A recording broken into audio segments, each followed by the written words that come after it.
isn't for one, so it's for the or sides. Okay. I'll try and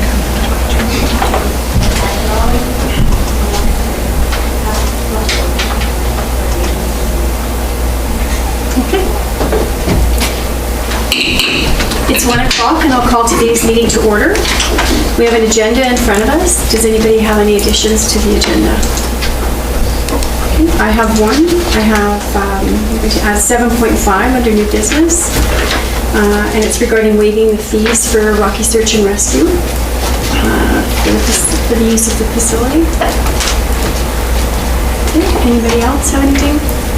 Your Worship, 14.3, just council CAO dialogue.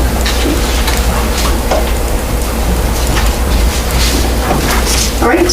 Any other additions? Could I have somebody move the agenda as amended? Councilor Fraser? I'll make that motion. All in favor of that motion? And that's carried. Thank you.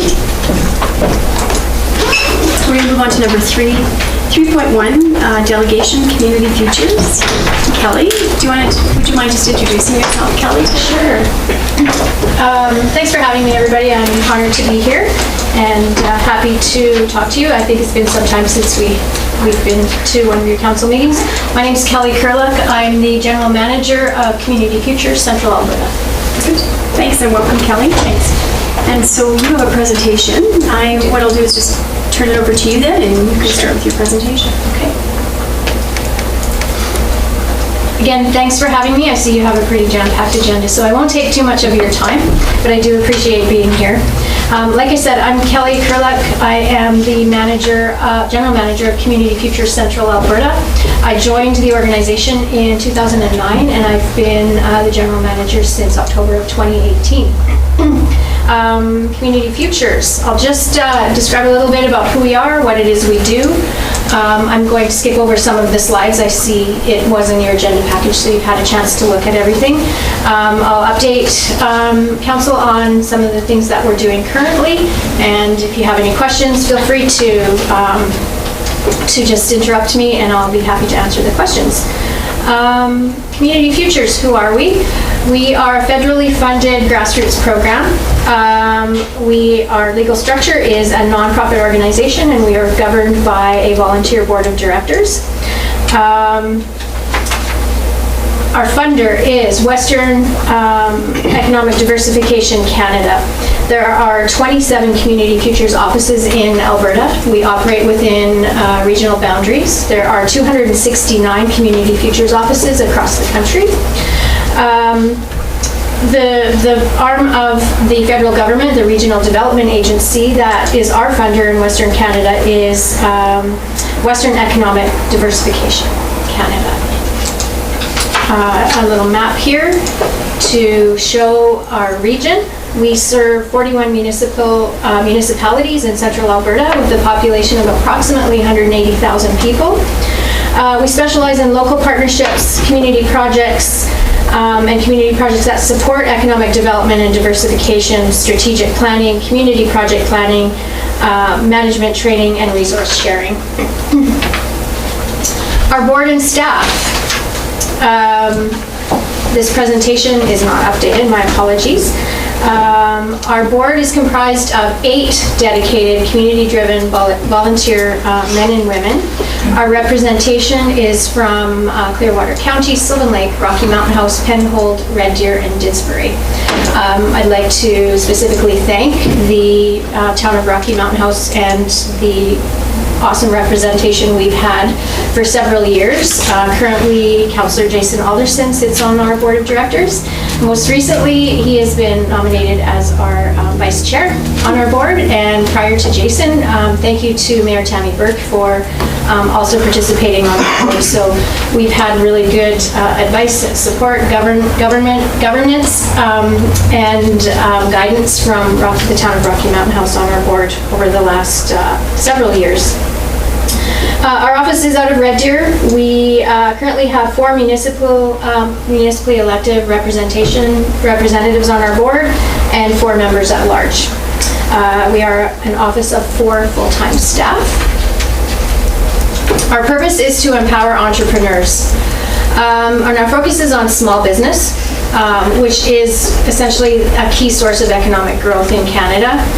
Small businesses are flexible, and they often create employment amidst layoffs.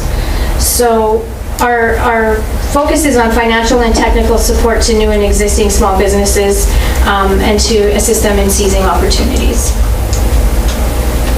So what we do, basically, we assist entrepreneurs and small business with business planning. We offer repayable business loans to start, expand, or buy a small business. We offer one-on-one mentoring, business coaching, workshops, networking and learning events, and we participate in a lot of partnership development and economic development projects within our Central Alberta ecosystem.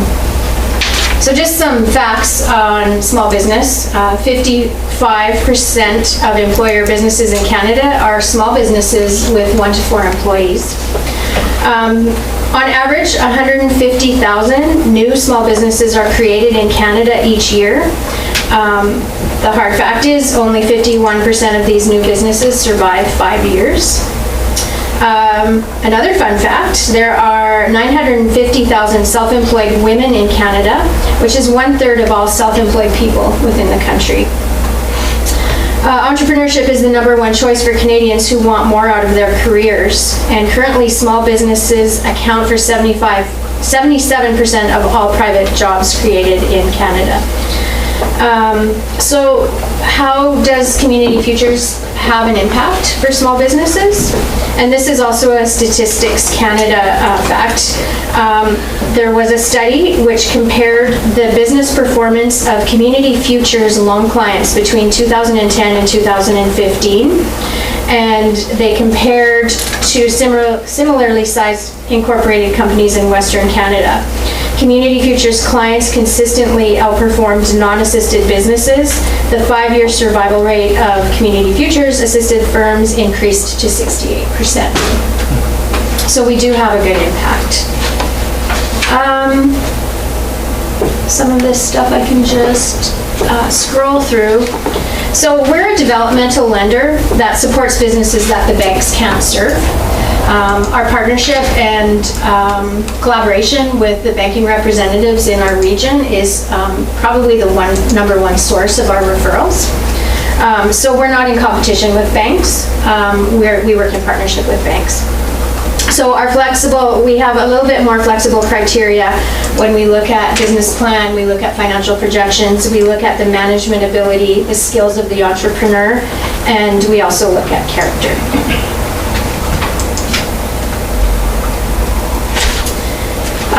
Business workshops, coaching, and advice. We provide opportunities for skills development and continuous learning, and we offer a broad range of business training options. Obviously, in today's world, our workshops and training have changed a little bit, and we're evolving.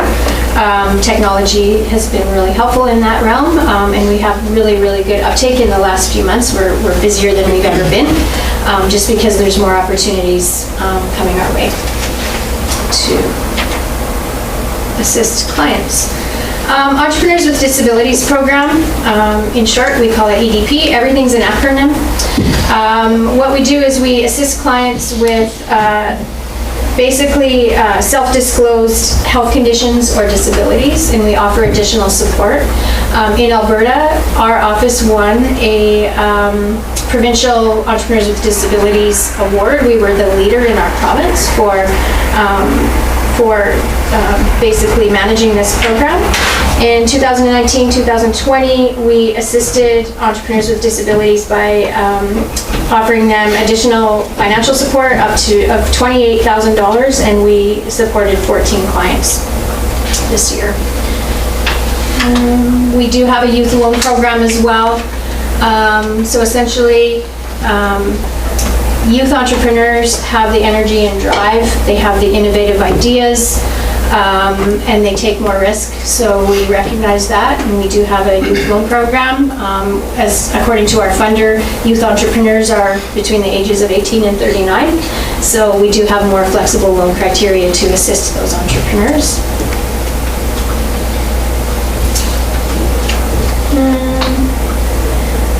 We have over 30 years. The Community Futures Program was developed in 1985, so we've been around for almost 40 years. We have 30 years of local experience in partnerships with rural businesses, other non-for-profits, governments, and organizations in our ecosystem to develop a sustainable business environment for Alberta entrepreneurs. So just to name a few partnerships, we work very closely with CAPE, Central Alberta Economic Partnership, Access Prosperity, the Centers for Innovation, Olds College and Red Deer College, and that's just to name a few. We also work very closely with the Chambers of Commerce. This statistic is probably a year old. In Alberta, the Community Futures Program has assisted just under 6,000 clients. We've advanced over $21 million in client loans. We've assisted 211 persons with disabilities, 518 community-based projects, 777 businesses have been created, expanded, or maintained through our business services, and that includes lending. And we have over 9,000 hours committed by our great volunteer boards of directors, board members.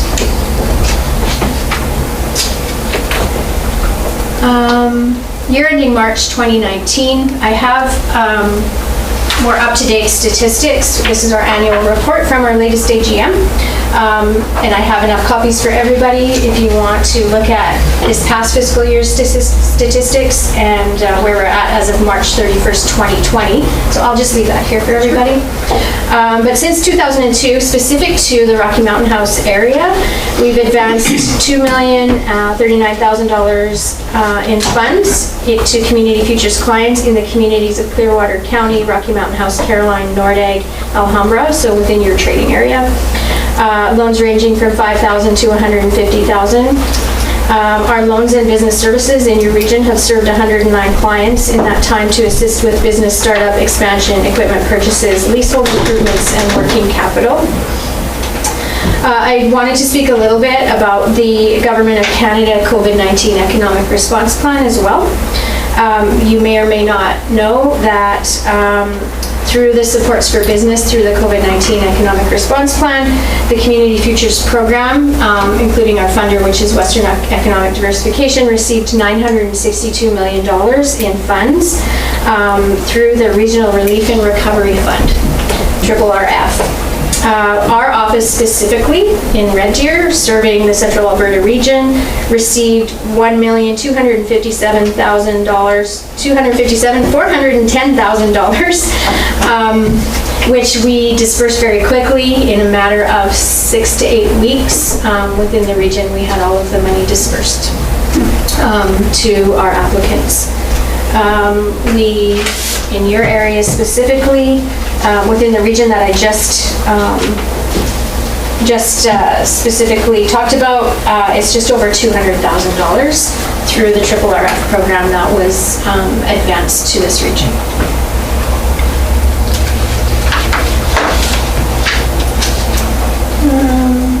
The Government of Canada Women Entrepreneur Strategy Fund, or as we call it, WES, that was in 2018 a $2 billion announcement by the Government of Canada. Out of that $2 billion, $85 million went into the WES Ecosystem Fund.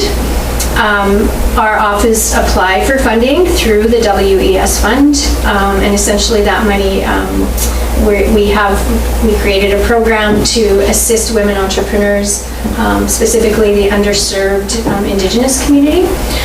So our WES Women Indigenous Startup Program is run out of the Rocky Mountain House area through partnership with the Rocky Native Friendship Center. My apologies, they renamed themselves. Asokowin. Yeah. So that program launches this September.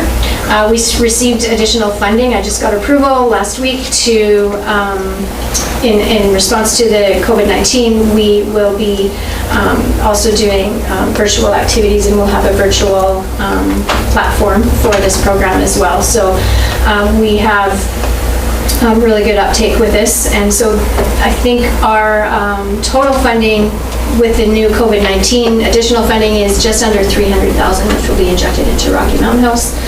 Michelle Andrushak, who I'm sure you're all familiar with, she is our project coordinator, and she's just been running with this, and we're really excited about this program, which will launch next month.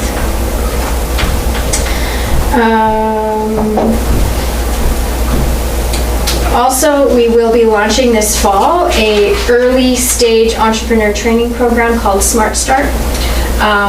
We are just in the planning stages of that as well, so that will be something new, a new suite of training that we will be offering within our region to early stage entrepreneurs. So that's really all I have for now. Short, sweet. Hopefully I didn't take too much of your time. If you have any questions? That's a great presentation, Kelly. Thank you. Do you feel the awareness of your organization is becoming better? Like more and more people are knowing about it now? It is. It's really hard because of the geographical area of our region. We just because we're so large, we try to go out into the communities to let people know who we are and what it is we do, but I felt in the last 2 years, we've really gained a lot more traction, and more people know who we are, particularly being on the world stage in the last 6 months and the announcements of the COVID-19 Economic Response Plan and Community Futures being on the world stage by Prime Minister Trudeau. We're really busy right now, so. That's great. Yeah. It's great. It's a great program. I always felt like it was kind of like a Dragon's Den. Yeah. So yeah, it's really an awesome program. Does anybody have any questions for Kelly? Councilman Rang? Yeah, just kind of to piggyback on that, I was looking at the pie chart and there's nothing, no usership in the Rocky Mountain House area. You know, when I first started in 2009, outside of Red Deer, Rocky Mountain House had the largest section of our portfolio. I think it has a lot to do with the economy and the sector, the industry sectors that are specific to this area. We do have more loans on our books now, as of 2019. I'm not sure if you're familiar with the 21 Stitches. We did assist with them, I can't remember, Natasha is her name. We did assist her. So we're really, I think, you know, with this project and the exposure that we're getting through our, the Muska CU program, that's the Indigenous Women Entrepreneur Program that we're launching, we're getting more exposure in Rocky. I do plan to join the chamber out here this fall, just to, you know, have more of a presence here. And do you ever do work with, like in high schools, like with the graduating classes or anything like that? Is there any presentations that you do? We do partner with Junior Achievement, and so we offer some training through Junior Achievement, and I know that they do come out to the more rural areas. We have done some workshops with Red Deer College through the Junior Achievement Program, so I don't know if they actually come to the schools here, but yeah, we're open to anything if we're approached by anybody to, you know, offer workshops or let people know who we are. We're here to help entrepreneurs. We're happy to do that. We do have a youth camp, obviously canceled this year, but the youth camp it's a business focused camp for youth ages 13 to 15. It's held every year in August in southern Alberta. We send 5 campers every year that we sponsor, and the applications are open to our region. So that is a really successful endeavor that we are involved in too. Yeah. Awesome, thanks. Anybody else? Kelly, I have another question. With the people that you do loan to, do they have the option, or would they be okay with advertising, you know, that it was funded by Community Futures? We have a quarterly newsletter, and we usually highlight a success story, one of our loan clients. Obviously, some people are more happy to share than other entrepreneurs, and so we always ask them first. Also on our website, we have success stories on our website as well, so we do highlight businesses that we've helped. Small Business Week as well, we sponsor the Small Business Week through the Red Deer Advocate, so we like to choose, because it's Red Deer, we choose a Red Deer plus a rural entrepreneur that we've helped, and it's advertising for them, and we allow them to talk about their journey and how Community Futures has assisted them. So yeah, we do, like I said, on our website, on our newsletters, as well as the Small Business Week, Small Business Week publications, we do highlight those businesses. Yeah. I just wondered if, willing participants, if they had a little sign in their window saying that, they were sponsored by Community Futures. Oh. It may help with an Yeah. awareness. Never thought about that. Yeah, that's a good idea for sure. Yeah. Okay, great. We can introduce that. Yeah. Well, I don't have any more questions. Again, I think it's a great program, and we just have to get the word out there that it's there, especially right now, people looking at alternatives. Absolutely. And diversification is really what we need to look at, and supporting those innovative new ideas that the banks don't necessarily support when new entrepreneurs are looking for access to capital. Sure. So, yeah. And you guys have a lot of online programs going on right now, so hopefully people watching or listening just follow you guys on Facebook and social media, because you guys do try to get the word out there. So it's up to everybody to kind of plug into that. Yeah, thank you. All right, well, thanks for making Thank the you. time to come out and share with us your good work. I appreciate it. Okay. Thank you so much. Yeah. Take care, Kelly. See you.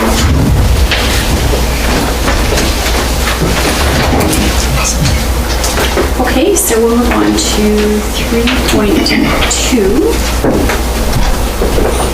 Just wait a minute here.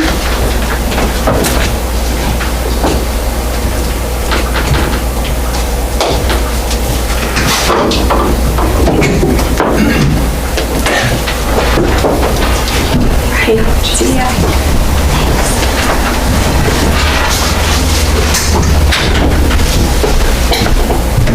All right, welcome, Ryan. Thank you. Good I'll turn afternoon. the floor over to you. Good afternoon. Thank you, everybody, for letting us come here today. I'm here to represent the Rocky Rams.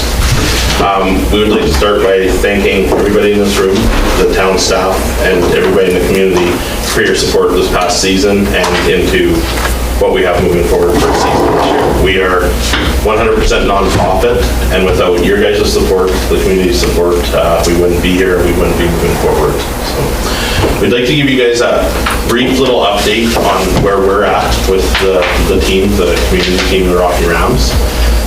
We've been working with our league, which is the HJHL, Alberta Minor Hockey, and different rinks and facilities throughout central Alberta to develop a return to play program based on COVID, safety of the players, fans, and all of our supporters. It's been a little bit challenging, but we are definitely making headway. As of today, the HJHL season is scheduled to start competitive play on October 28th. We are looking at a short preseason of between 6 and 12 games, and a 24-game regular season, and a shortened, condensed playoff version for this season. Playoffs are still to be determined, and over the next week to 2 weeks, we will have finalized our season and our schedule, who we're playing, where we're playing. This year, we had one team out of the league take a leave of absence due to COVID and financial costs, but we also had a team return, so Three Hills has returned to our league with a new budget, new team, new board. So we'll be playing 14 teams, 7 in the north and 7 in the south, so very similar to last year.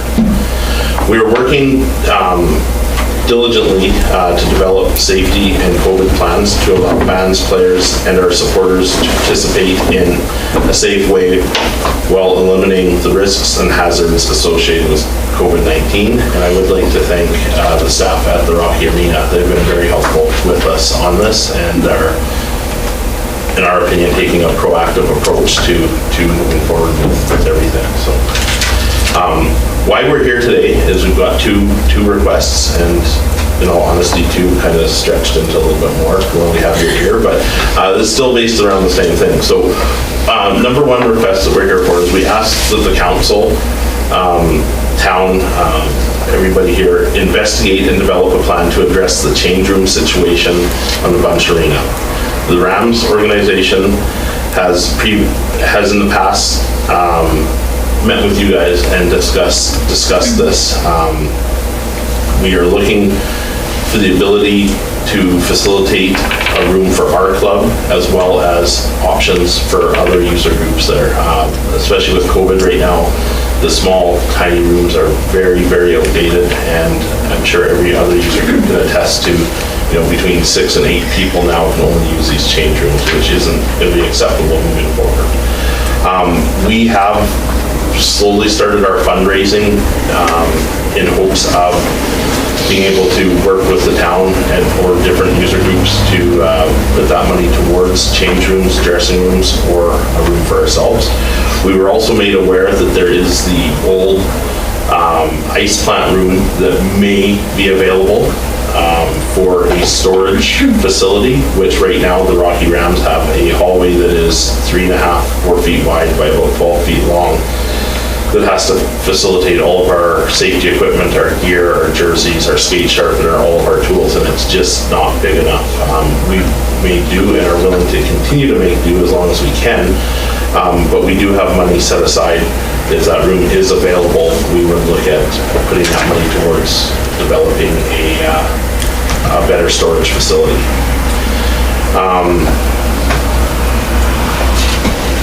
Our understanding is it needs renovations, and engineering needs to look at it first, but we're willing to work together with that and our people.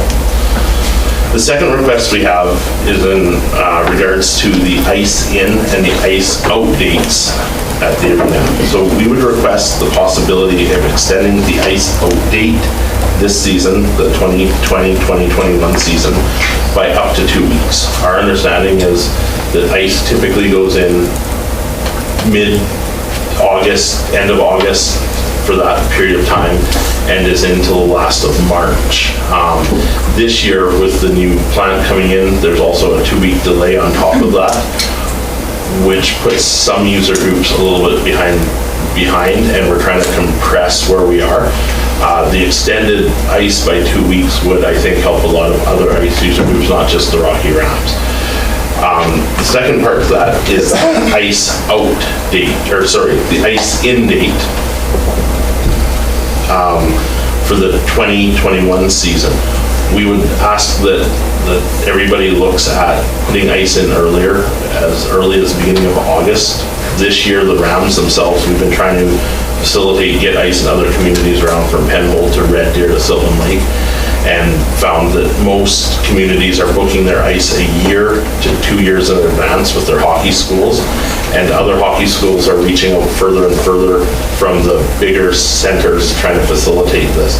And it's something that would help us as a community, us as a team, and those other user groups as well. There is just a shortage of summer ice in the month of August anywhere in central Alberta. The key to that is everybody is looking at booking that ice almost a year in advance. So if those decisions aren't made today and those announcements aren't out for the other user groups to know today, they won't be looking for next summer, or they're already making their plans for next summer. So we ask that that is something that's looked at a little bit sooner than the end of the season. And the last thing is kind of some news that we got over the past couple, 3-4 days, is other arenas are working around capacities and seating capacities. So right now in the province of Alberta, we are allowed 100 people in stadium or theater style seating.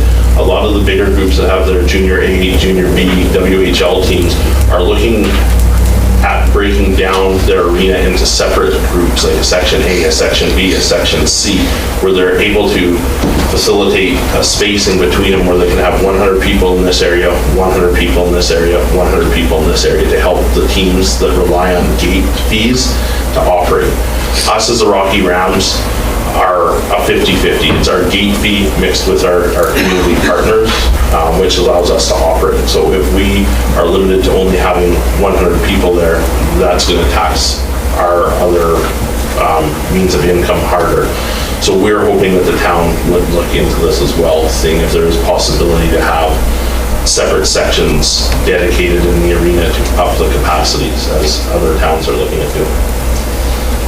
That is all I have for you guys, and I appreciate your time. Great. Thanks, Ryan. Does anybody have any questions for Ryan? Councillor Phillips? I just have one question regarding the potential use of the old ice user plant. Have you had any thought process? I know originally you were thinking about adding extra dressing rooms onto the side of the building that faces the high school. Is there any consideration on maybe using that old ice plant room and expanding that side? Or is that something that you're even thinking of? Yeah, so we had looked, originally, if we were looking at just a room for the Rams or a main group, we were looking off of that back corner, kind of opposite side of the arena of where that ice plant user room is. If that room is available, that would work for storage. And then a small change room could be added just to the other side of it. There is an emergency exit that's in between the two areas that would not allow them to be connected, but is very doable and very usable there.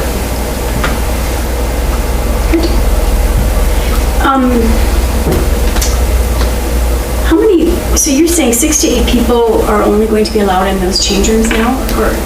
Until we get to until teams get themselves down to cohort groups, and then once you're a cohort group, you're allowed to have more in the change room, but teams are still being tasked with keeping social distance. Even though we break into a cohort group of less than 50 with our team, we'll be a cohort group of say 30, I still have the responsibility not to have 2 players rubbing shoulders. I still have to keep some distance in there, where in the past, in all honesty, we get to some dressing rooms where you're stuffing people in there like sardines or changing in shifts.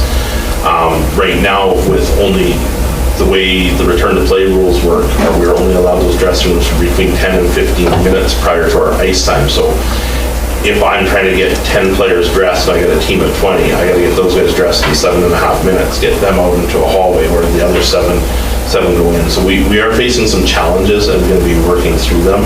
Things like having players dress partially at home so when they get there they can put on their skates. But as Councillor Phillips can attest to, trying to drive in goalie pads is probably not the safest. So we are working around those and willing to work in any way we can to facilitate that. But yes, once you're into a cohort group, the numbers get a little bit bigger, but until we get into a cohort group, I think the arenas are looking at between, here in Rocky, 6 to 8 people per room. And also, what would be your ideal extension for both putting the ice in earlier and leaving it in longer? So earlier, we're seeing a lot of towns, as that first week of August, are having skatable ice. That works with lots of the major hockey schools, major camps, groups from Calgary, Red Deer, Edmonton that would look at this. We do have a couple of locals that put on camps that typically start about 2 weeks into August, the second, third week in August, and feel that there is enough, we've been approached by enough people wanting ice time or wanting to partner with us on ice time that the ice could be booked up as early as, the first full week of August right through. The extension on the end, most towns that we deal with are usually about the second week in April is where they're kind of getting out of ice with a soft closing. So what they will have, if they don't have enough user groups on that final week, then you pay a premium fee to keep your ice, or you choose to give it back, is how some of the other communities are working. And that's usually about the second week of August. Some go as far as the third week. And what about at the end? Yeah, at the end, sorry, April. Sorry, at the end, yeah, they're 2 weeks later into April. So they're usually about April 14th, 15th, where their ice is out, and that's usually a soft week either way. So we are March 28th, I believe, this year, and this year we're asking for someplace around the 14th if possible. Okay, thank you. Councillor Brown? Ryan, in order to be viable opening up at the start of August, how many hours of ice per day on an average would you be looking at? For us, as just the Well, Rams, or? you mentioned that you've talked to other groups and they're looking to book ice, as early as the beginning of August. But how many hours in a day for those 2 weeks are we talking about? So a lot of the groups that are booking the ice that we're working with and around right now are booking the the ice in 4, 6, and 8-hour ice sessions. So like the couple hockey schools that we've talked to would look at doing a 2-week, 4-hour-a-day booking. The power skating would then look at, a 2-hour sort of that Monday through Friday. Not a lot of these hockey schools in summer are on weekends. Weekends are usually lighter. It's usually the weekdays where families and people from outside the community can come camp. Their kids go into a hockey school Monday, Tuesday, Wednesday, Thursday, and they're done, or it's Tuesday through Friday. So we're booking around a couple of the hockey schools. I can get you guys the arena, the contacts and names that are looking for ice and wanting to team up with us. And so they would typically be a 4 to 5 day camp at 4 to 8 hours per day. And there's 2 to 3 groups that have talked to us about that. And are these groups credible in their requests? I mean, lots of organizations go out and they'll book ice in a number of different communities. They're just hoping to be able to get in somewhere, and then, if they're looking for 4 arenas, 3 arenas are going to be left out in the cold, and committed time, money, and staff to getting the ice up, but end up with no-shows. Yeah, and so that is some of the things we've seen too as the Rams. So we've reached out, we've started skating unofficially in July in a couple of the other communities around here. And for us to do that, we've had to put up a 60%, a 50%, and one was 75% non-refundable deposit on the ice. Upon that, there's also a premium on that summer ice where, for example, if here we are, let's use the number $100 per hour is the average ice cost. Summer ice is typically 30 to 40% more. And then they also charge out-of-town groups that don't have a lot of local content. Let's, for example, somebody comes from Red Deer and it's all Red Deer minor hockey kids in this camp. They also, again, will charge up to a 25% premium on that ice for outside ice users. Excellent. And the last question I have is just kind of more of a curious thing. How much has our local use grown for that summer ice? Have we got more local users now than we have in the past? We're starting to see it with the different groups that are here. Typically, we would have a hockey school that's in for 1 to 2 weeks. The lady that runs that opted out of it this year for a couple reasons. There's other groups south of us. We have Caroline that would typically have their last 2 weeks in August booked solid from groups from Calgary. They were turning people away early this year on bookings, and then with COVID and such this year, they ended up having to give up all their ice, and all those groups have canceled. This is a one-off year, and I think it's a great opportunity with everybody next year going to be looking for that fresh start, or a lot of these groups that if it was advertised early enough that Rocky is available, you would see some of these groups over, and I hate to say stealing ice from Caroline or the smaller communities around that put in ice earlier, but I do believe that Rocky has some of the best ice and best facilities, so these groups would reach out here first. Yeah, and just a quick comment, the extension at the end of August, or sorry, the end of the season into mid-April really does to me make sense, so just that comment. Good. Anybody else have any questions? And sorry, can you just clarify, the end of October is when you're starting? So our competitive play starts as early as October 28th is where we are allowed to play. Prior to that, we are going to start our camps in Caroline. This 26th of August is the first time we officially skate as a team. And we will skate there until the ice is ready in Rocky and then make that switch. So we're looking at about the 14th, 15th of September, and we will run a tryouts or a camp right up, this year being a one-off year. We're typically by the 21st of September, we're normally playing competitive hockey. Okay, good. That's all I have too. Thank you. Thanks, Ryan, for coming in and your presentation. Thank you, everybody. Okay, good luck on the season. Okay. So we'll move on to number 4.1, to adopt the regular council meeting minutes of August 4th. We've had a chance to read those. So just looking for a motion to accept the minutes. Councillor Brown, all in favor of that motion? And that's carried, thank you. Moving on to 5.1, Community Futures Delegation. Any other conversation around that? So just looking for a motion to accept his information. Councillor Alderson? All in favor of that motion? Carried. 5.2, Rocky Rams Junior Hockey Club. So I have some questions. How long, or how much does it cost to put the ice in sooner or less? Like, do you have a cost per week that it would cost? At this point, I have to do some research on what the actual cost, and again, with the new ice plant going in this year, those costs may change. We did have this conversation with all of the ice users. We had an ice user meeting last Wednesday, talked about the possibility of putting ice in early, leaving it in later.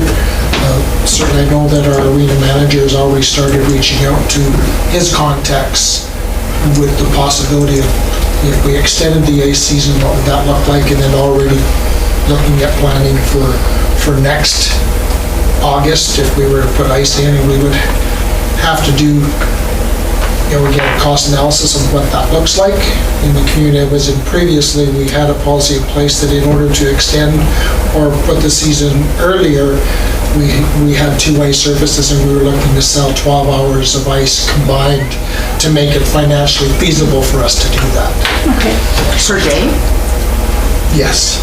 Yeah, that's what we had in our policy.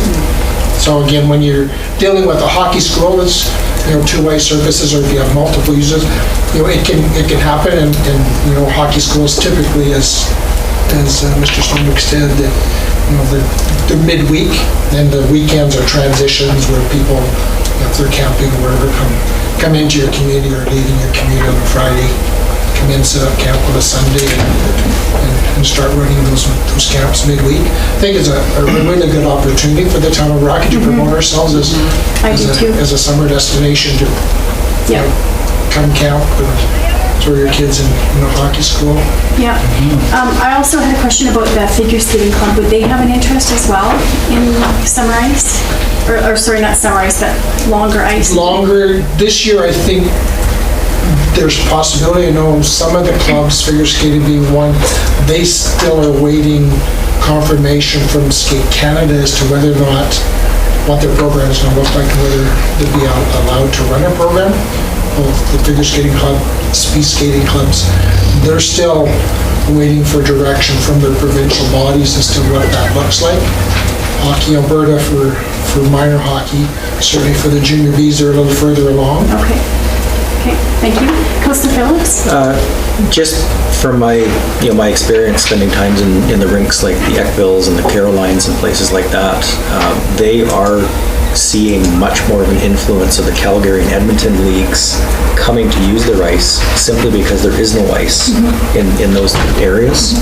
And I agree with what Mr. Stonebus said and with Wes, that I think we may be missing an opportunity here by not extending our ice times. There's Calgary and Edmonton leagues and organizations that are searching for ice and looking for it. And that would increase our usership in our hotels, our restaurants, by having those groups here. No, I totally agree. Councillor Brown? Yeah, I definitely agree with the initiative, but my big concern, because it is very expensive to put ice in. If you're talking one sheet, you're talking in the thousands of dollars. Putting 2 in double that, rinks are not money makers to start with. So my concern would be that we get stiffed on people booking ice and not showing up, because that is, historically, that is a problem. So we would have to have some kind of a deposit. Yeah, non-refundable. Yeah. Thank you, Your Worship. I think administration would like to bring back a report and research it, because it also has effects on other departments. Because our arena staff goes over to Public Works in the summer, who form part of the grass and maintenance group. We put in ice earlier, then we're bringing them back into the facility earlier, so we're short there then. So I think, the administration just have the opportunity to review it and bring it back to council. Sure. Councillor Ald? I'm just curious about his request regarding the old ice plant room. Is that big enough that they could turn into their own dressing room? And it's a fairly large room. We were looking at potentially dividing it into 3. One area to access the brine lines, a second storage room, and a third one that with the current situation there where we have the doors that exit outside, and that's where the Junior Bees have expressed that interest. If they have access to that portion, when they come back from a road trip late at night, they can put their stuff in that room without actually having to come into the building. So we're looking at that, as Mr. Stone said, we do have to do some engineering research because it's a load-bearing wall and putting doors and those types of things, but it certainly is a possibility to put, one large or a couple of smaller rooms in there as well. So could we have some of that information then brought back as well? Yes. With the cost of putting ice in? Okay, does anybody have any other questions? So just need somebody to make a motion to have admin bring back information. Yeah, Councillor I'll Phillips? make a motion that admin bring back different scenarios for ice in, ice out times, costs, and dressing room facilities. Okay, thank you. Everybody clear on that motion? Okay, all in favor of that motion? And that's carried. Thank you. Thanks, Wes. So we'll move on to number 7, new business, 7.1, please. And we'll do the RFP for the 54th Street Capital Project. Good afternoon, my worship and council. So for this one, this is, I've ended up preparing 3 line of credit bylaws for all the different financing that we're looking at doing right now. The 54th Street project is a total project of $4.2 million. We did the debenture bylaw last year and we've drawn down, our portion of the debenture, which was $1.8 million. It's in the bank. And the project started. The other portion of this project was going to be sort of financing over a 3 to 4 year period for the developer of $2.39 million. I've had several discussions with banks or the bank people, and they actually called. We went through it all again on Friday because they wanted to make sure they understood everything. And we're coming up with sort of the best options available to us. And sort of we reiterated that a line of credit right now is our best method. They did talk about that if need be, we can always turn this into a term loan, but when I look at this project, we don't want to be making principal payments on a term loan. We also need to just mention that line of credits need to come back every year, so you will see this line of credit come back. They have to be renewed on an annual basis, so it's nothing unusual. That's just what the bank requires. So before you have the line of credit bylaw. The format's a little different than what we normally do, but they sent me a template from the ATB, and to err on the side of caution, I didn't want to change it a whole lot, so I kept their wording. It's essentially the same, but I don't want to get it to them and then go, oh, hold on, you're missing a piece. So the format is a little different. And just the final note, I guess, is the interest rate on an operating line of credit. When we first started this, it was prime less a certain amount, and now because of COVID, we've had 2 drops in prime rate. So they've had to just redo their whole financing, and it's now prime plus 1%. So I worked it out, and they're almost exactly the same, depending on which way you got it 6 months ago. But so the interest rate is very competitive, and if we ever thought we had to roll it into something else, we do have those options. So you have before you the bylaw. If we could do all 3 readings, that would be great. There's not a huge rush. If we want to come back, we can do it over several meetings. And this does not have to be advertised because it's a short-term capital borrowing, so it's not required for it. Any questions? So just to clarify, so if it does change, it doesn't have to come back to council? The 1 No, plus? it just floats. Okay, so we're good then. Okay. Any other questions? No? No? Okay, so we have an alternate then for us. Councillor Brown? Okay, make the motion that council give first reading to the line of credit borrowing bylaw 2020/22. Council give first reading to the 54th Street construction project, line of credit borrowing bylaw 2020/22. Okay, all in favor of that motion? That's carried, thank you. Councillor Fraser? I will move that council give second reading to the 54th Street construction project line of credit borrowing bylaw 2020/22. Thank you. All in favor? Okay, that's carried. Councillor Alderson? Yeah, sorry to I'm just curious, what I see on the screen up there is actually that says 2020/23. And so I'm wondering if we are giving the right instruction. Okay, That's the next one. perfect. Thank you very much. I'm not looking at that, I'm looking at my... Yeah, I was just like, I wonder if we're... Just make, No, that's yeah, they fine. were matching. But That's a good I will, point. I'll make a motion that council give unanimous consent to proceed to third reading to the 54th Street construction project line of credit borrowing bylaw 2020/22. Thank you. All in favor of that motion? And that's carried. Councillor Phillips? I'd like to make a motion that council give third reading to the 54th Street construction project line of credit borrowing bylaw 2020/22. All in favor of that motion? And that's carried. Thank you.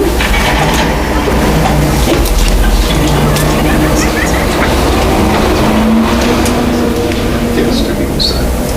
I think Councilor Alderson did. What's that? Yeah.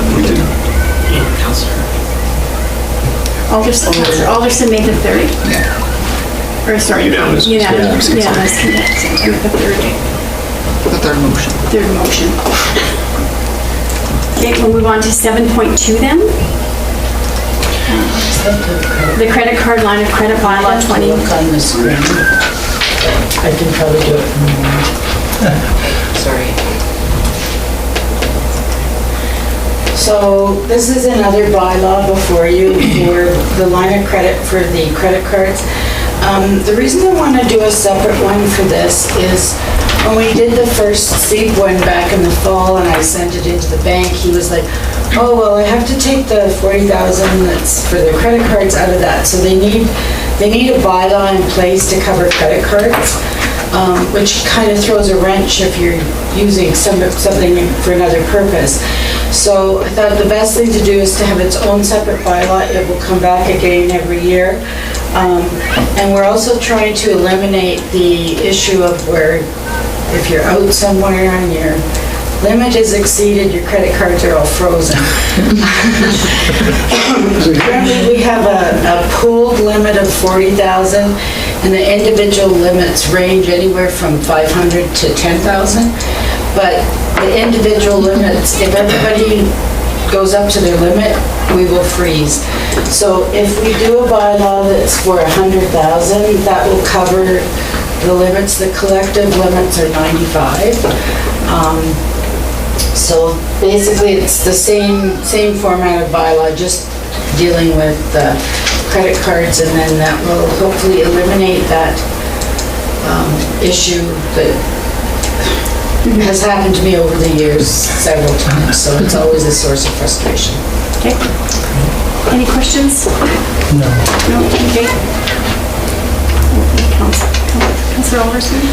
Make a motion that council give first reading to the operating line of credit for credit cards borrowing bylaw 2020/23. Thank you. All in favor of that motion? That's carried. Councillor Ald? I'll make the motion, council gives second reading to the operating line of credit for credit cards borrowing bylaw 2020/23. All in favor of that motion? Carried, thank you. Councillor Phillips? I'd like to make a motion that council give unanimous consent to proceed to third reading to the operating line of credit for credit cards borrowing bylaw 2020/23.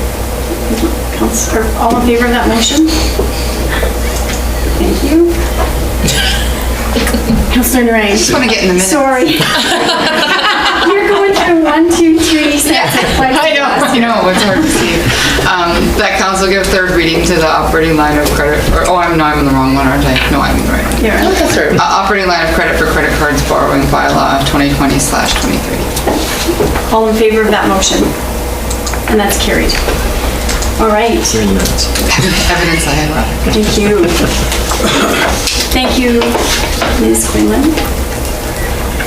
Oh, you're up again. 7.3. Welcome. All right, so the next item before you is, council had requested some information regarding looking at doing separate assessment notices from the property tax notices.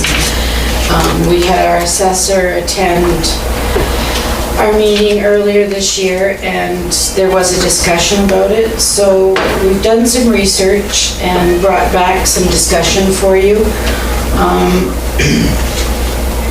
It's done both ways throughout Alberta. I guess there's a couple key dates that we want to look at. One is in the MGA, the assessments have to be to the municipality by February 28th. So that's their deadline. Places that do assessments separately, they are well able to provide you with the assessments before that date, so that's some additional flexibility.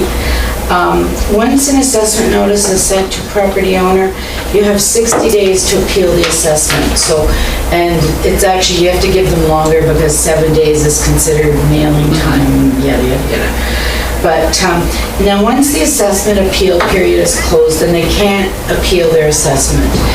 And so that's partly why we have to mail the property tax notices out with so much lead time. Now, Rocky's a little different. Your deadline's usually July 31st. Quite often it's June 30th, but that really backs things up. So in April, you really have to work hard to get everything finalized, get all of your taxes calculated, and get it sent out early May, so that there's the 60 days plus the 7, so that the assessor has time to deal with any assessment issues that come up. I have seen a bit of it, I'm calling it a trend. It's like a couple towns have moved that way. I know that the city of Lacombe does it. I know we were considering it in Black Falls because it's very difficult administratively. And I also think that if you send out the assessments, I don't know that people really look at their assessments when they just get the bill. They see the dollars and that's what they're concerned with. So I do think there's advantages. I tried to list some of the different issues, advantages and disadvantages for separate versus combined. With separate, there is a higher cost because you've got 2 mailings. I didn't check to see whether we can actually email assessments. If we can, that would greatly reduce that. But right now, you can't e-send property tax notices. It's not allowed. The assessment base, in some ways, getting it done and finalized before you do your taxes saves having changes. If there's a big change, it can really impact your tax collections or how much you're collecting on taxes.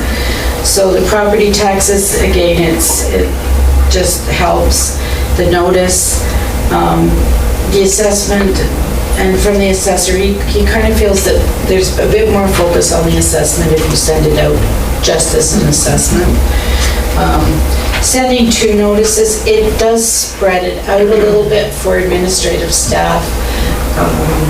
I don't know if it's easier, just do it twice. But I do think there's a bit more clarity. So that's kind of the summary of the discussion. They did provide me with Bentley, Linden, Carstairs, Cremona, Lacombe, and Orcana are towns that use it. The big cities do separate assessments. I think once you get to a certain size, it's just more manageable. But that's the background on it. So I guess is there questions or discussion? I like the fact that you do the assessment separately, and I think it creates that awareness. And it does. I think it makes people understand that the assessment is maybe what why your taxes have gone up. It's not the municipal portion, right? We work so hard to find savings, and so. Councillor Phillips?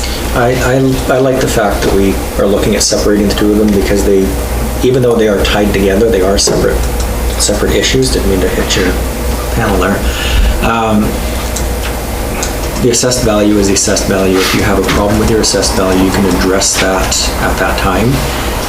If you have a problem with your tax dollar amount, it's being tied into the assessment value. And I think the two are separate issues and need to be treated as separate issues. I like it because it brings the assessment, the focus to the assessment.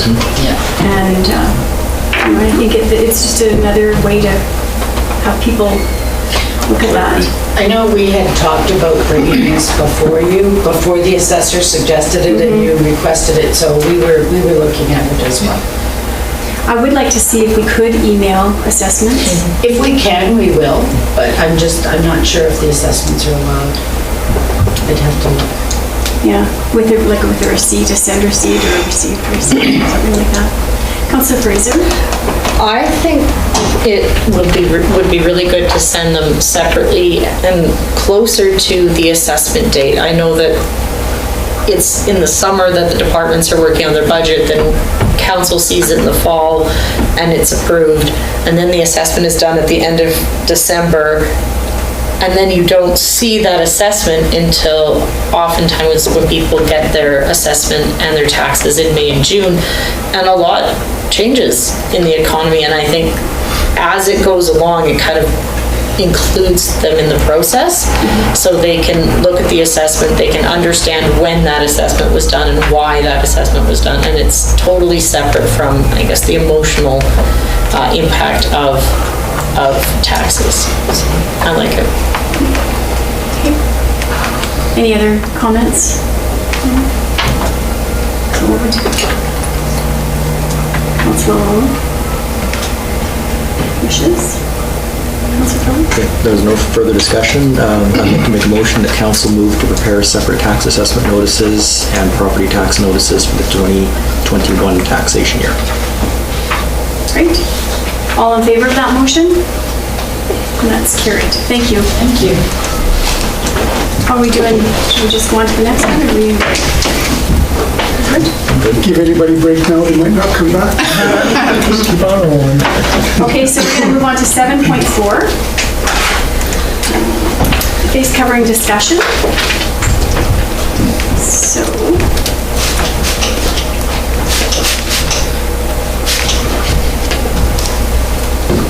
Okay.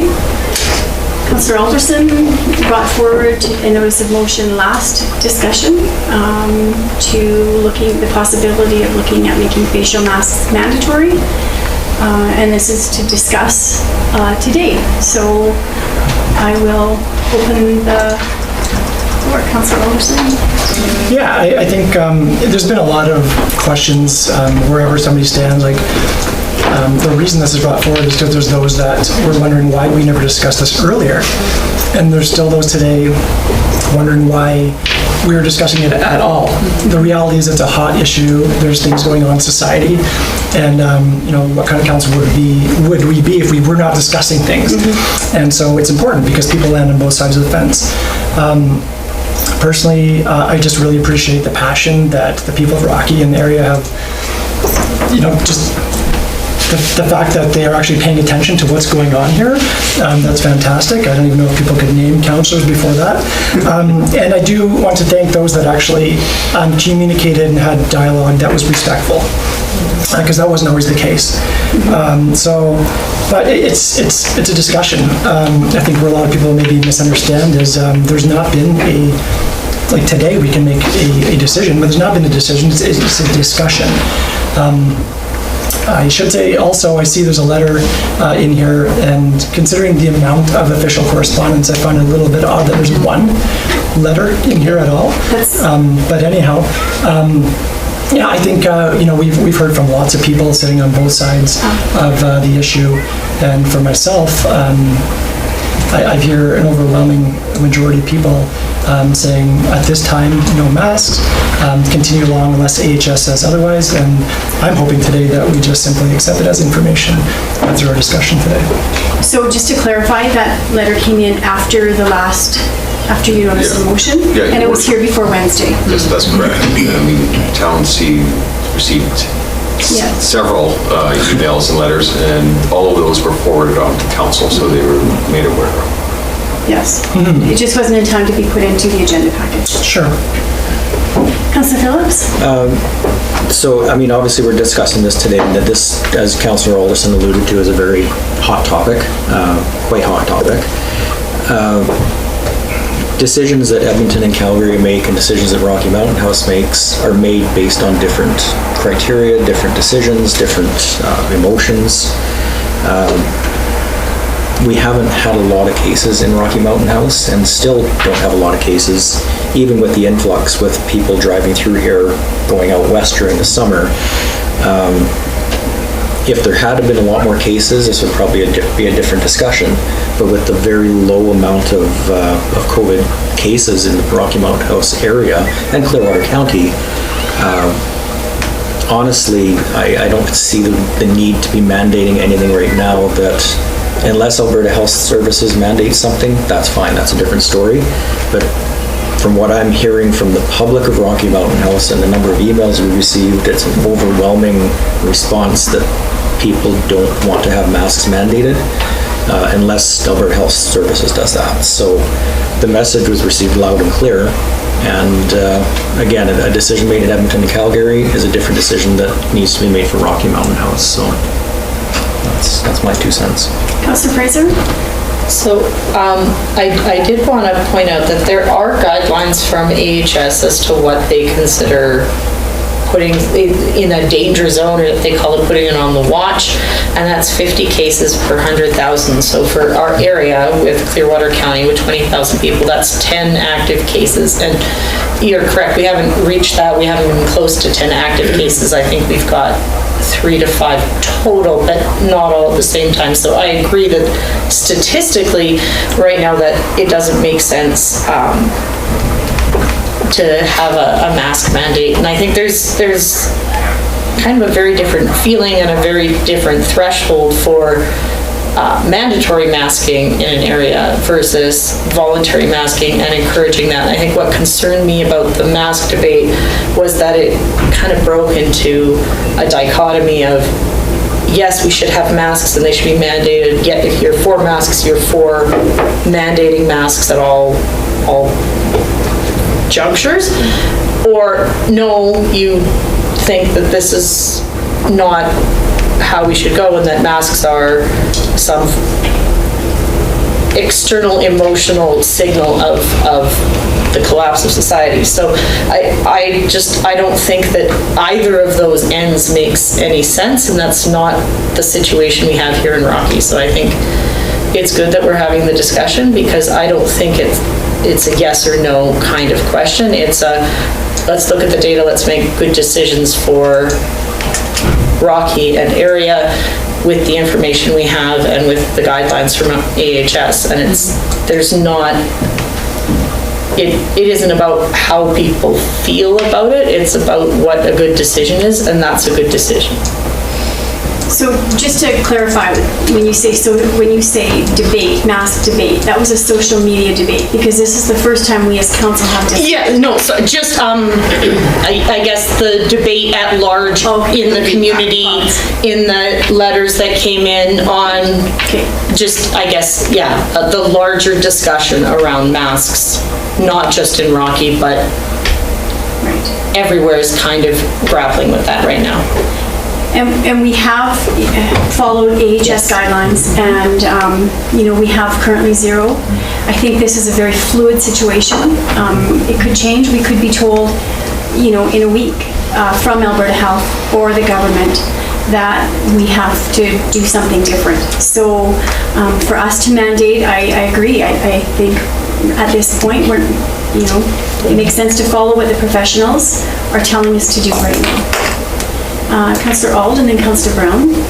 That was going to be my comment. All along in this process, we've always just followed along with what AHS has said and given us for guidelines, and we're not anywhere close to being able to make that step on our own. So.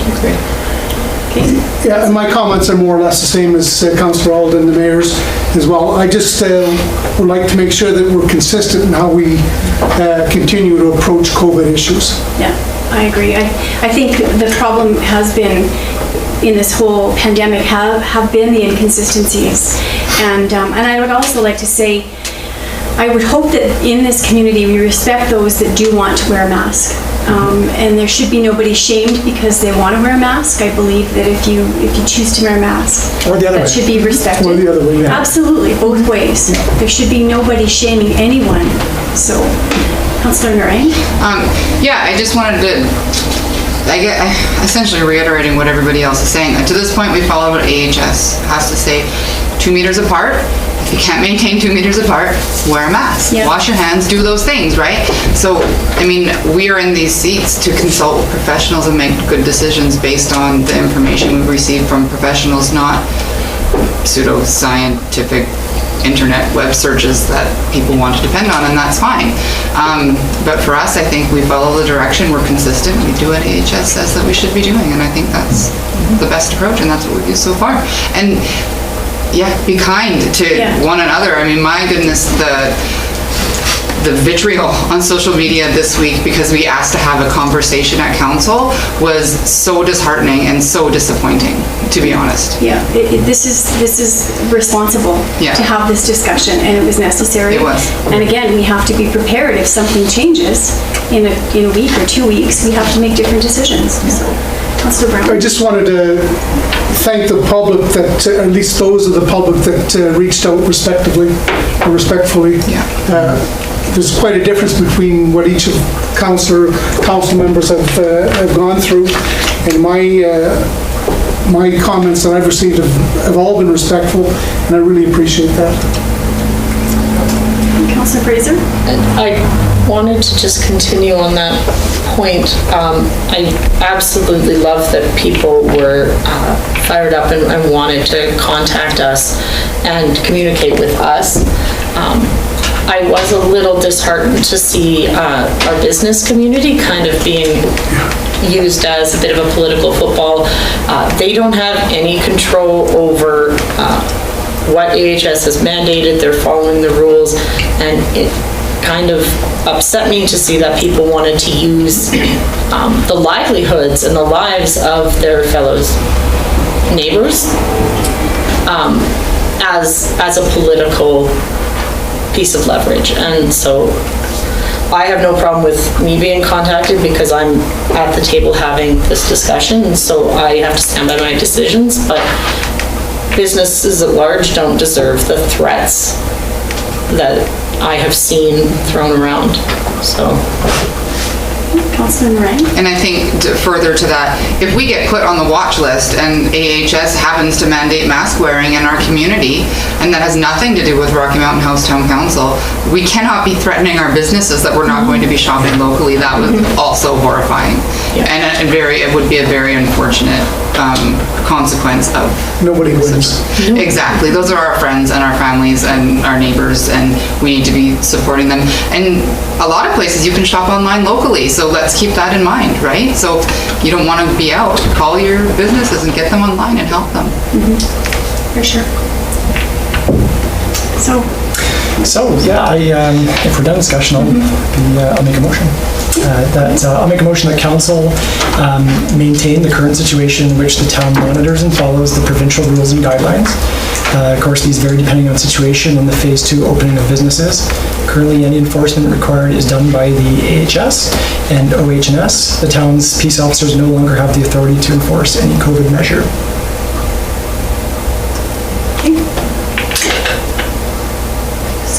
Point out that was option 1. Option 1, yeah. Any other discussion before I call? Okay, all in favor of that motion? And that's carried. Thank you.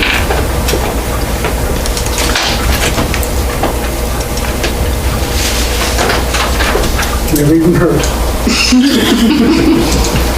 Okay, we'll move on to 7.5. To waive the fees for STAR.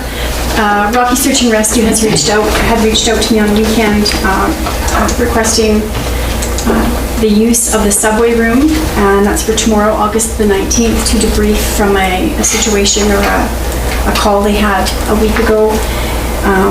And so I'm looking for a motion, or I'm going to make a motion actually, that we waive the fees to Rocky Search and Rescue for the use of the subway room on August the 19th, 2020. Anybody have any questions? Councillor Brown? Do we know why this is a unique situation that they require the hall? Just due to COVID and the difference in spacing. That's why they need the extra space for this time. So. And because it was kind of a short notice, they wanted to get together rather than trying to figure something else out. They felt that this was the easiest to do short notice. So. Councillor Phillips? I mean, and very unusual situation because of COVID. I mean, typically they probably would have handled that differently. But I think it's just important that Search and Rescue understands that we support and appreciate their, what they do for the community and how they do it, and it's a difficult job, and I think we just want to thank them for what they do. Yeah, they've had a busy summer, absolutely busy summer, and this is the least we can do for them at this point, so I agree completely. So, any other questions? Okay, all in favor of that motion? Carried. Okay, correspondence for action. So just looking for a motion to accept 9.1 to 9.8 as correspondence for action. Councillor Auld? Information. Information. What did I say? Action. Okay, correspondence for information. All in favor of that motion?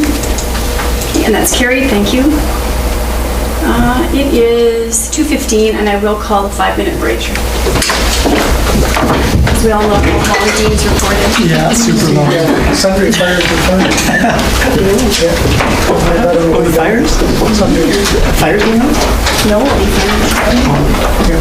Oh, I saw something with Sylvan has a couple fires last night, this morning. Yeah. I just have to, if they're, yeah, or I they're don't know what was go-karts or last something night. like that. Yeah. I'm waiting for the voice your opinion post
Dean did.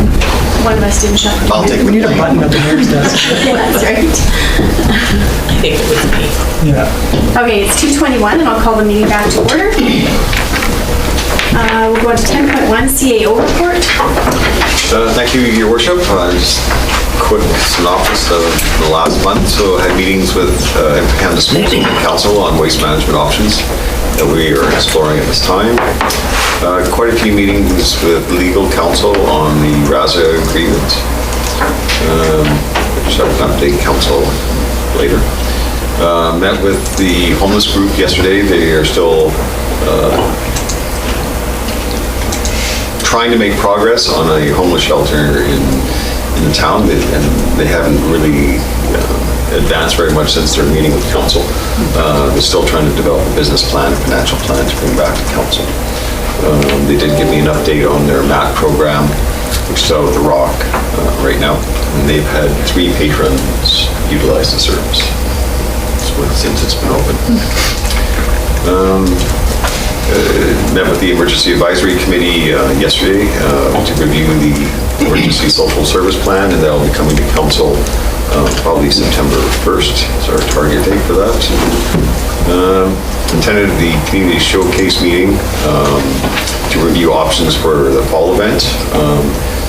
So we're actually looking at having an outdoor event for it, so kind of like a mini market on Main, where the different cultural foods would be intense on the streets and so forth, but probably going to be, with council's approval, the street friendship centers on. So with entertainment at one end or the other. I've been meeting with the CAO from Drayton Valley, and also the CAO from Edson is also involved, and just for some open discussions on intermunicipal cooperation between the those three urban municipalities. That's 3 urban municipalities. So it's very much in the exploratory stage, but can keep council up to speed on that. And meeting with the physicians on the clinic, which I can provide council a greater update. Okay. We are missing our communication report. She's on vacation, so it's back today. And of course, Lead Services is also very busy with a multitude of things in health and safety. Great. Thank you. Any questions? That's good. I'll make a motion to accept the CAO report as presented. All in favor of that motion? And that's carried. Thank you. So we'll move on to the director's reports. Recreation first, please.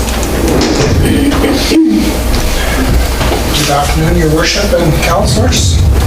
Just, I'll try to keep my report very succinct, just highlight a couple of the things from the end of July until now. Certainly been busy with sort of staying on top of our capital projects and ensuring they're moving along. Attended various meetings, the most recent one being our ICE user meeting that I alluded to on the 12th, planning that return to play for September. From a project perspective, they're all moving along very well. The video surveillance project, other than the cameras that were intended to go out with the Spray Park building, we've run conduits, so once that building's up, we'll tie those in and that project will be completed. The CHP project at the pool, the boilers are in use, the CHP units, they're waiting on some cable to tie it into the internet, so they've run them, they work, we're just not in service right now. So there's a couple of little tweaks just to finish up the CHPs themselves. I actually completed the paperwork for the grant and got that submitted, so hopefully we'll hear very shortly about getting our $530,000 that was through that grant program. The pool sand filters project is complete. The filters are in use. The hot tub and leisure pools are filled and heated. Water samples are being sent away tomorrow, and so things are looking that that project is complete. The sound baffle project, they wrapped up on Friday. That was a bit of an adventure. Come to the scaffolding required to install those. They had to bring some specialists in. It ended up being a little bit delayed, but they are finished. We're filling the main pool and heating it, and we anticipate being able to send away the water samples next Wednesday so that we can open on the 31st. So we're still on target for the 31st to open the pool. The Arena Ice Plant, the plant is on site, and they've tied in. They're actually putting in the glycol and the brine today. They'll be purging all the pipes from air. The only delay on that is we have two components from the chiller plates that are coming from the US. They haven't arrived yet. We're hoping they arrive later this week. Once that's done, they'll recalibrate the systems, and we can flip the switch and start making ice. So the hope to have that ice ready for August 31st is not going to happen. We were shooting for September the 12th to have at least one of the ice surfaces completed. But it's all incumbent on getting those two chiller plate components. But it is looking good, so if anybody wants to come by and have a little look at what a state-of-the-art ice plant looks like, feel free to come by, and we'll certainly plan for some tours if people are interested afterwards. The spray park project is progressing. Concrete was poured. The rubber surface is going to be poured on the 26th. The features will be supposedly installed by that time. The building is up. They're putting siding on. They're tying in the electrical and get the mechanical systems in. So still shooting for that opening, a short opening in early September. So, Little tastes before next year. yes, we'll get a sample. So, so I'm happy to say that all of those projects are nearing completion. And we will, when it comes to the CHP unit, I will be working with our communications officer to plan a little bit of a public event just to recognize the grant and maybe do a celebration of reopening of the pool after all of our COVID challenges. From the other departments, maintenance, FCSS, arena operations, not a whole lot to add to what my managers have included in their reports. The fitness center and programming, the community program guide is in print right now, so it will be going out to the public. A little smaller version with some of the advertisers not quite sure. And we've done a limited print run, trying to save some costs. So instead of going out to every household, we'll do a run of about 600. They'll be available in select locations, but we'll have the digital format, and on all the ads, we will have links to the different organizations' websites, so something a little bit. And then with the digital format, as changes are needed, we can make that change and update it on our website. So a little bit of more of an interactive community program guide, and try to save some costs from printing. And we'll see how that goes. Wes, can I just ask a quick question about that? Would it be possible to do that in an app form, the community guide? I would have to look at. Because I mean, really, that would be ideal if you you need to have a. If they could book it right through that app, that would put them right into Max Galaxy. Okay. Yeah. Sorry, just to have it, had to ask. I know that we are looking at an online, like an app, that you can scan your barcode for the COVID checklist. Okay. One of the Junior Bees actually came up with that is, so instead of checking in at guest services, here's a barcode, you scan it, you fill out the form online, click submit, and then it gets sent, and we can track the contact tracing through an app as opposed to filling out the paper version. So that was something that was brought forward at our ICE user meeting. So we're investigating that for guest services. Fitness classes will begin following COVID protocols in September. We're including at least one of those classes are going to be outdoors for 6 weeks. So we're looking at the programming that way. And then as far as the pool goes, yeah, we're looking forward to being able to reopen with the protocols. We've got those listed on the website if people are curious of what precautions and what steps and how to get through the pool and how you will manage our people. So looking forward to that. So if there's any other questions, I'd be happy to entertain those. Mr. Alderson? Not so much a question, I just like, not all that's come out of COVID has been bad. I really appreciate the user groups, like the people that are using like the rec center, workout facility, just how clean it is. Like it's unbelievable. And never have to worry about like going to a machine that's all sweaty and stinky. Like people are on top of it. So some of the changes have been fantastic. So hopefully that continues afterwards as well. Yeah, that's good. Thank you. Any other questions? I just had one quick one on for the summer jobs grant, and you're able to transfer those funds from the camp programming staff. How many positions? I think it was 4 positions. Okay. It was about $12,600 if I remember correctly, the amount that we were approved, but the approval came late July, so it was a little late to do it for summer camp and stuff, but we were able to reach out and transfer those funds to our parks staff to help cover some of their wages. Good. Okay, that's all I have. Thank you. Anybody else? Okay, thanks very much.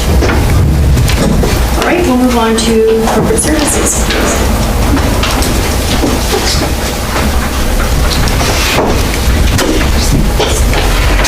Marina, thanks for all your extra effort today.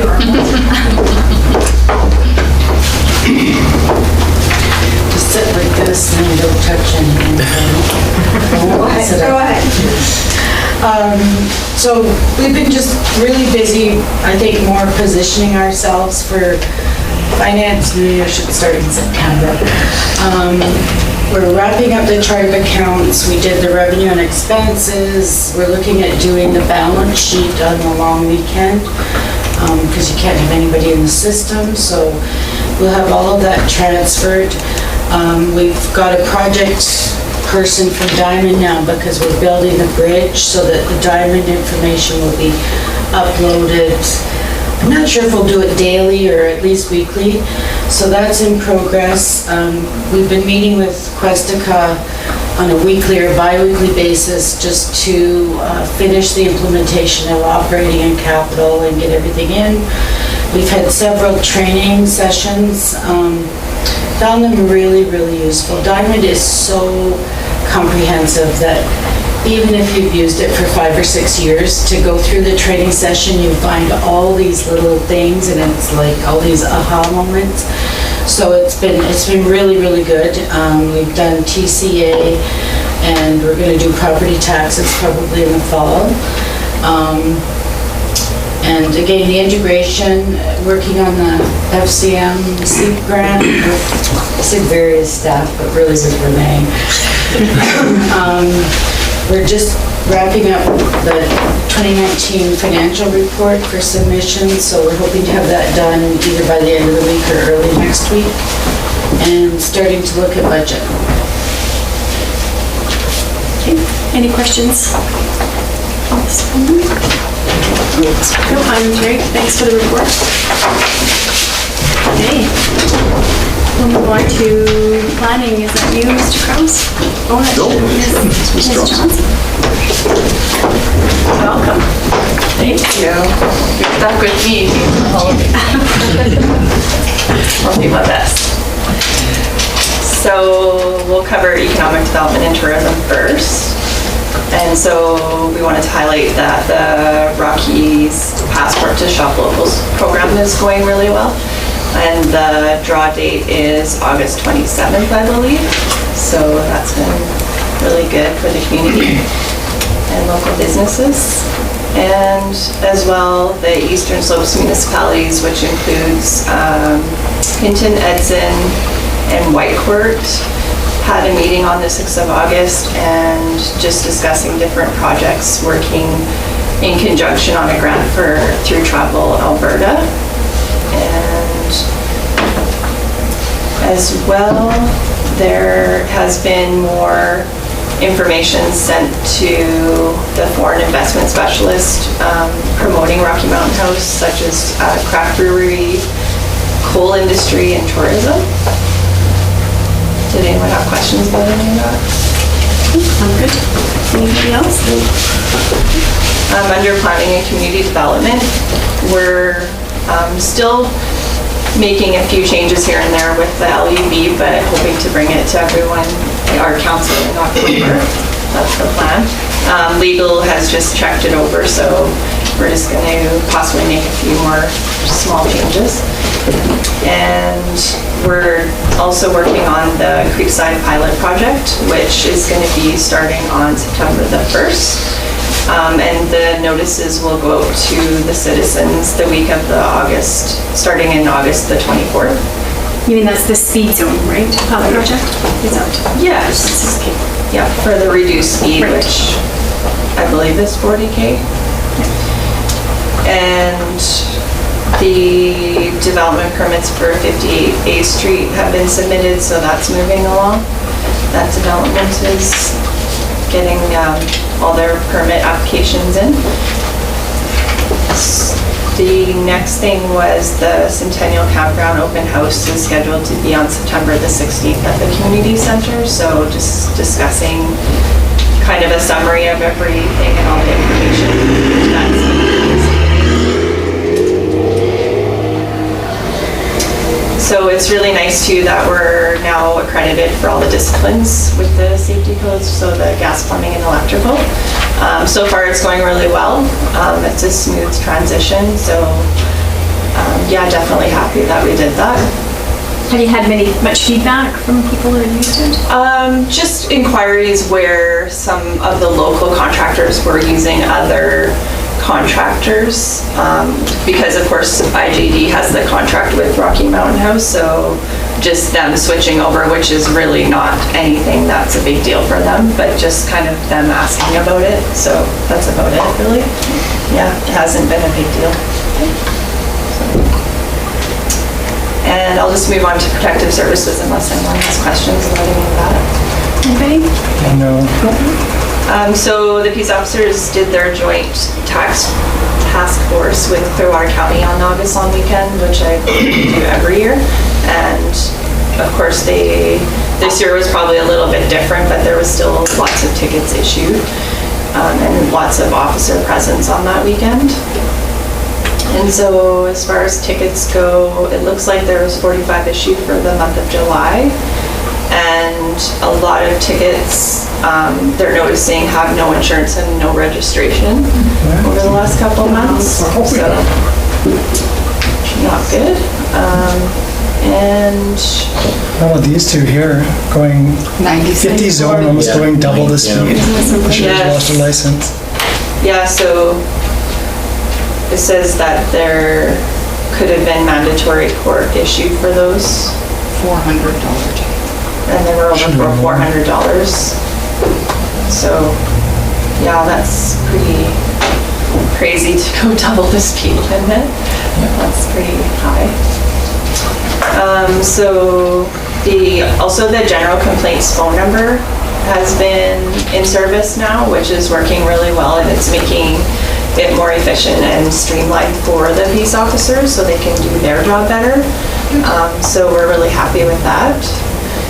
And the last thing I was just going to mention was that they're also assisting with Market on Main, which is kind of nice to have their presence there to help out, and if anyone has questions or needs help with anything.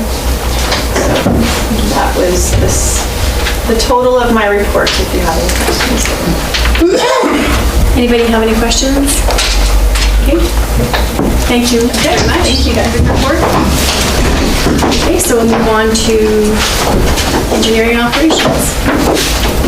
We'll save all our questions for this round.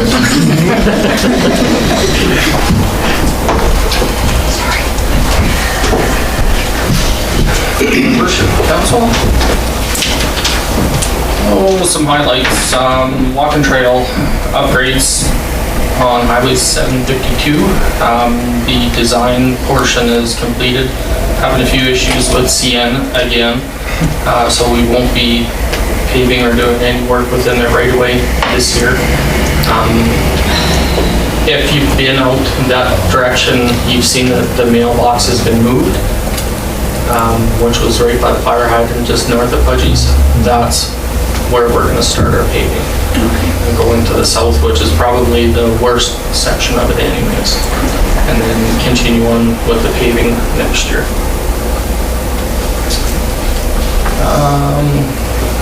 The other big controversy on Facebook was our center line.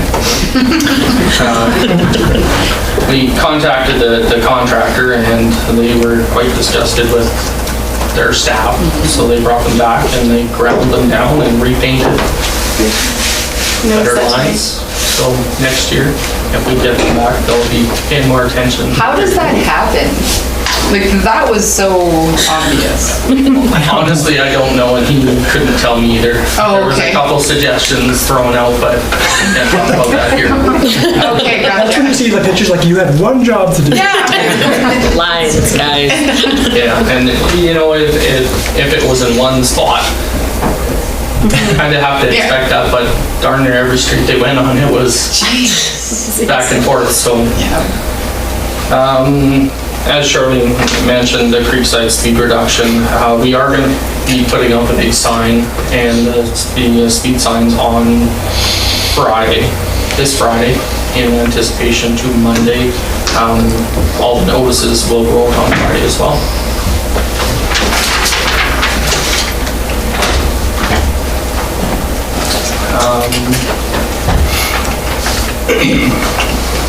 So the airport has been really busy, lots of planes coming in and out. They did have another stolen vehicle on Friday. It wasn't one of ours, so that was a good thing. It was a private vehicle. Oh, good. People who steal ours, bring them back. Yeah. The taxiway at the airport, we received the final reports for the geo work that was done. And that work for repaving that portion of the taxiway is probably going to happen within the first 2 weeks of September. Right into the capital projects, 54th Street is well underway. The intersection of 54th and Edgerton by the mobile home park. They widened it out to kind of change the profile of that corner. They're going to have it paved as soon as the storm is put in, and they'll be able to open up that intersection fully, and they'll be out of the intersection. 47th Street, same thing. All the ground or the underground is done. Border paving is in now, doing the surface, which is the paving, building the road structure back up, getting ready for concrete, and then eventually the paving. That project is going very well. The paving, border paving, again, well underway there at the intersection of the bottom of Main Street, or the bottom of 49th Street, I guess. And we'll be doing Extra Foods gas bar corner tomorrow morning, and the co-op service roads. Other than that, the de-sludge at the lagoon is going fairly well. We are requiring them to go back to cell 1 to the start and clean up some materials that was left behind. And that's about it. I just have a question. I noticed the intersection by Fast Gas and A&W there. It's been filled in. Yes. Did you guys do that? Yes. So we need to let Alberta Transportation know how often that's happening. Yeah, we are in communications with them on a regular basis, and we pretty much get the same response every time we call them. It's not a real It's the ditch, people aren't supposed to drive in the ditch. But it's not even wide enough. Like I watched a heavy load coming out of, the road coming from the county and they were turning south. They went right into the ditch. They had to make the left-hand turn. So definitely I will bring that. But, so how much do you think it costs for you and your staff to go and fix that corner up?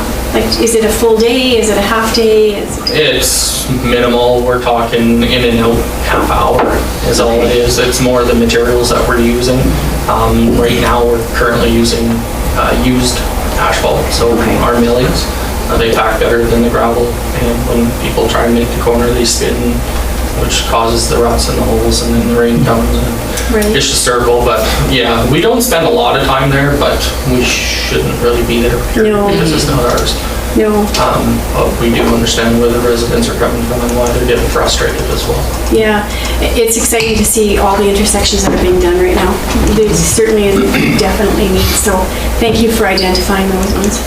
Councilor Phillips? And, all of those intersections along Highway 11, maybe that's, when we do get that chance to talk to Minister McIver, bring up the fact that we are constantly repairing things that they're not calling roads that the motorists are using as roads. So, and that may be part of the twinning discussion. And I brought that to their attention already, as a matter of fact, at the Highway 11 announcement, and talked to them about our intersections in town. So, and the service roads really, that are getting beat up from those heavy loads as well. And some of those loads shouldn't be in there. Like you said earlier, the turning radiuses are not there for the big trucks. In front of Carline Muffler is a prime example. It's really, really narrow. In front of McDonald's, same thing. Too narrow for the big trucks, and that's why the damage. So, but where can they go? That's the only thing. I mean, I feel bad for the truckers because they have to stop and get food and, but where do they? Well, they're delivering too, like making it come. Right, yeah. And we do understand that, so that, to me, is more that the highways needs to come in and they need to build these approaches to be able to handle these big loads. Maybe when they do the 4-lane, that'll happen. Yeah. And especially since we are the heavy truckload through town, so, and the amount of heavy loads we see. Yeah, okay, more discussion on that certainly is coming up. Okay, I don't have any other questions. Does anybody else? No. Thanks. Good report. Okay, I just need a motion to accept the director's reports. Councillor Alderson? All in favor of that motion? It's carried, thank you. Action list 11.1. Any discussion on that?